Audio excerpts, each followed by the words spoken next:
खाने के लिए कहा कि भाई एक दिन पिएगा, धीरे धीरे छूट जाए। लेकिन उसने गुरुजी के वाक्य को ही नियम बना लिया। तो कभी कभी हम धर्म की आड़ में पाप करने लगते हैं। नारद जी आए हैं, समझाया है, पुरंजनोपाख्यान के माध्यम से समझाया है, बाद में समझ गया, इस कथा को सुनाया। आगे चल करके मनु शत्रुपा के एक और पुत्र है, नाम है प्रियव्रत। इनके वंश का वर्णन करते हैं। प्रियव्रत का मतलब जरा समझिएगा, प्रियव्रत का मतलब क्या है। आप सभी तो झारखंड और बिहार की भूमि के हैं, और यहाँ के व्रत बड़े कठिन होते हैं भैया। 9 दिन तक बिना नमक के रहना भाई हमारे बस का तो नहीं। और 9 दिन सिर्फ मीठा खा करके, फल खा करके लोग रहते हैं, इतना कठिन व्रत। लेकिन एक बात बताओ, भूखे रह लेना ये सिर्फ ये व्रत नहीं है। व्रत का मतलब क्या है, जरा व्रत का मतलब समझिएगा। अरे बड़ी विडंबना है सज्जनों हमारे यहाँ, सिर्फ आपके यहाँ नहीं, हर जगह, खासकर यहाँ तो बहुत ज्यादा मैंने देखा। लोग नवरात्रि का व्रत करते हैं, 9 दिन बड़ा एकदम बड़ा कठिन व्रत। और जैसे ही 10वां दिन आया, मूर्ति विसर्जन का जिस दिन आया दिन, उस दिन फिर बोतल की बोतल चल रही है। ऐसा व्रत करने का मतलब क्या निकला? 9 दिन तो तुमने बड़ा कठिन, महाराज जी हम बड़ा कठिन व्रत करते हैं, और 10वें दिन किसी नाली में पड़े बैठे। ऐसा व्रत किस काम का? व्रत का मतलब जरा समझना, व्रत है क्या? व्रत का मतलब है अपनी जीवन की बुराइयों को छोड़ने का संकल्प लेना, ये है व्रत। आप कथा में आए, आपने इतना बड़ा आयोजन किया, इतना बड़ा यज्ञ किया, अब इतना बड़ा यज्ञ का आयोजन हुआ है तो लाखों करोड़ों का खर्च हो रहा है। लेकिन इतना बड़ा यज्ञ करने के बाद, इतनी बड़ी खर्च इतना होने के बाद, आप कथा में आने के बाद आप जो थे वही बन करके अपने घर चले गए, तो फिर कथा सुनना व्यर्थ है, यज्ञ करना व्यर्थ है। यज्ञ भगवान की आप परिक्रमा करते हैं, एक संकल्प लीजिए। इन 7 दिवसों में, इन 9 दिवसों में एक संकल्प लीजिए कि हे यज्ञ भगवान, हे ठाकुर जी, मैं इस यज्ञ में एक संकल्प लेता हूं कि अपने जीवन की एक बुराई नहीं छोड़ूंगा। एक बुराई आप यज्ञ भगवान को चढ़ा दीजिए, और साल भर में अगर एक बुराई भी आप छोड़ रहे हो तो आपका जो व्रत है वो सच्चा व्रत कहा जाएगा। ये सच्चा व्रत। भूखे रह लेना ये बड़ी बात नहीं है, अपने जीवन की बुराइयों को त्यागना ये सच्चा व्रत है। ये प्रियव्रत जी भी बड़े कठिन संकल्प वाले थे, बड़े अच्छे राजा हुए। इन्होंने देखा कि हमारी प्रजा दिन भर तो काम करती है और रात होते ही सो जाती है, रात का समय इनका व्यर्थ चला जा रहा है, सोने में चला जा रहा है। तो इन्होंने एक आर्टिफिशियल सूर्य बना दिया। दिन भर तो ये वाले सूर्य तपते, और जैसे ही रात होती तो ये अपना वाला सूर्य ऊपर कर देते, फिर से उजाला हो जाता। अब लोग 24-24 घंटे काम करने लगे। अब 24-24 घंटे कोई काम करेगा तो वही बीमार होगा। लोग बीमार होने लगे, मरने लगे। हम इस आवाज से बहुत डिस्टर्ब हो रहे हैं, थोड़ी सी आवाज कमा कर रहे हैं।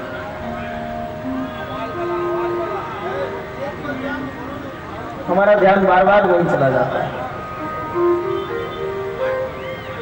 तो मैं इतना बड़ा विद्वान तो नहीं हूं कि कथा सुनाऊं, लेकिन इस जगह पर बैठा हूं, इस जगह पे बैठने वाला कौवा भी बोलने लगता है।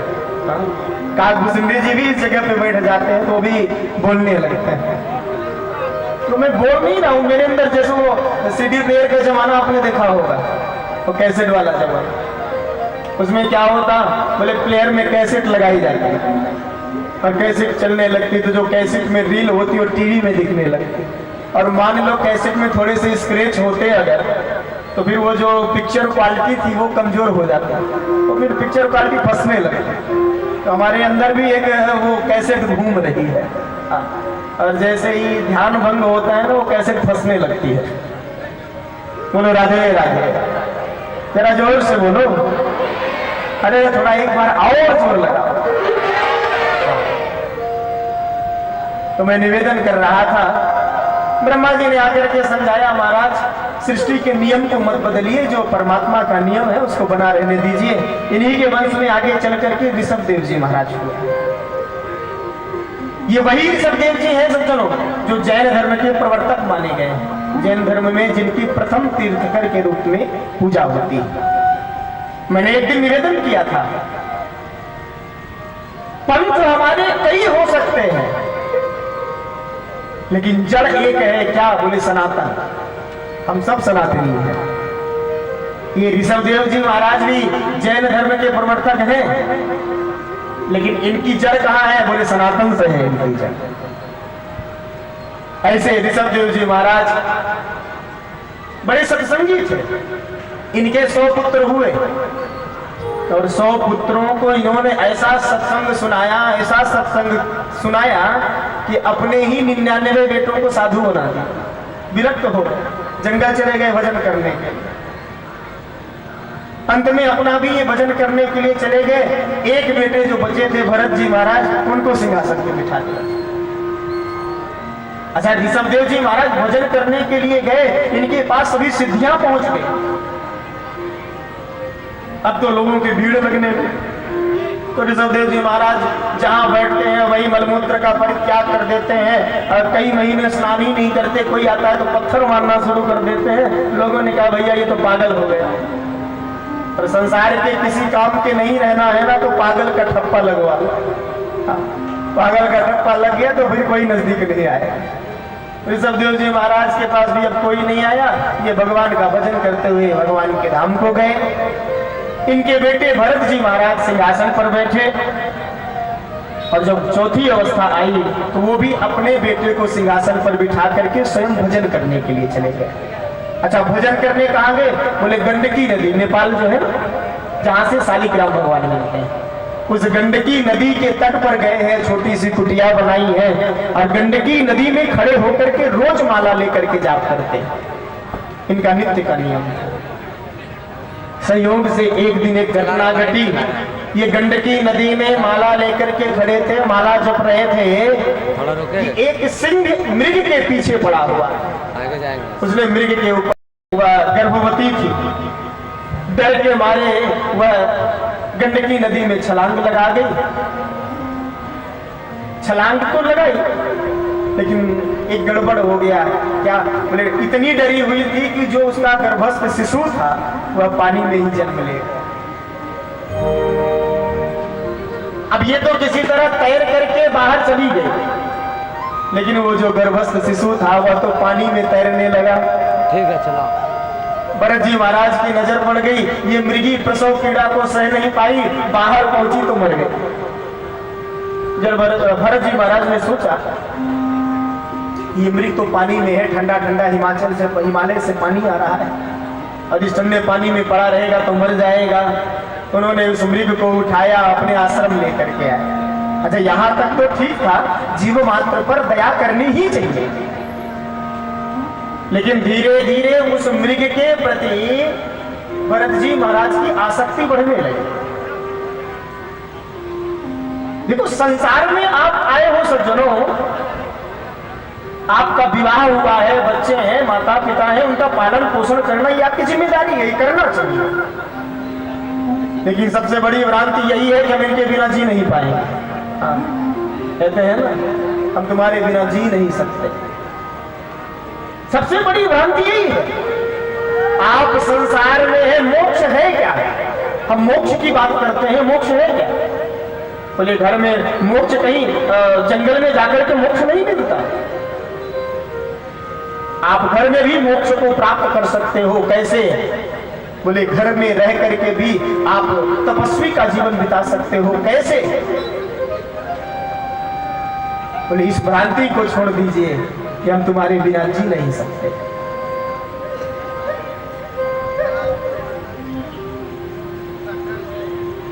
संसार में रहिए, विवाह हुआ है तो पत्नी की जिम्मेदारी निभाना आपका कर्तव्य है, माता पिता की जिम्मेदारी निभाना आपका कर्तव्य है,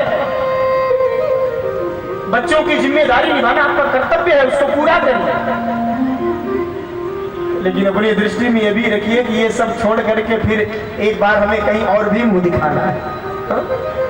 पर जब ये ध्यान रखेंगे तो होगा क्या, बोले संसार से माया खत्म हो जाएगी। ये जो संसार है ना, एक कह लीजिए तो ट्रेन है और आप सभी उस ट्रेन के यात्री हैं।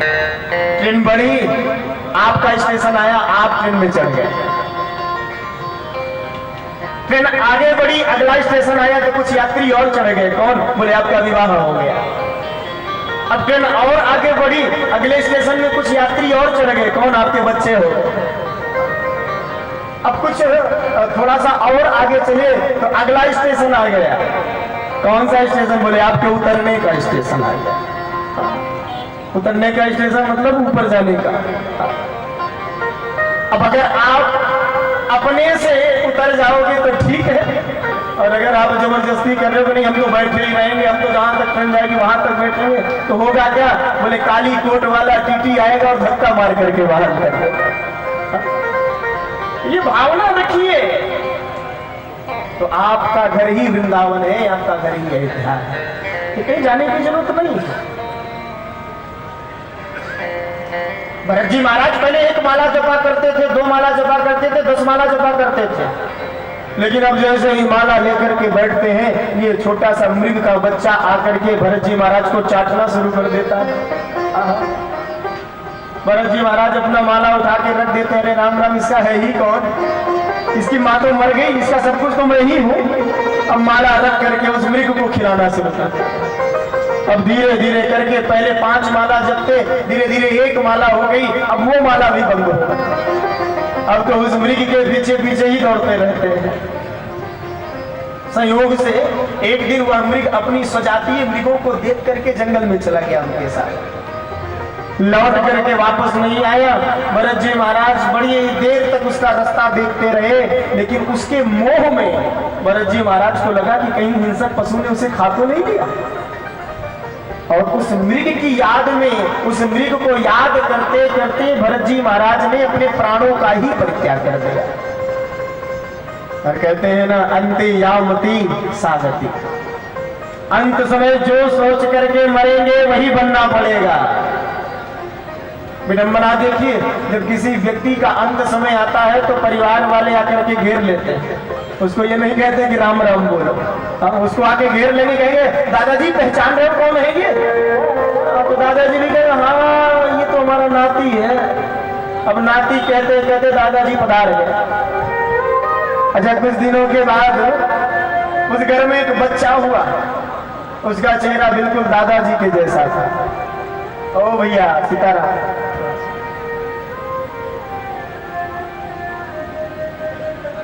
उस बच्चे का चेहरा कैसे? बोले दादाजी जैसा। तो किसी ने कहा इसका चेहरा तो बिल्कुल दादाजी के जैसा है। एक महात्मा ने कहा दादाजी के जैसा नहीं है, दादाजी ही नाती के रूप में चले आए। अंत समय में नाती का चिंतन करके मरे थे, वही नाती बन के चले आए। तो अंते यामति शागति, अंत में जो मति होगी वही गति प्राप्त होगी।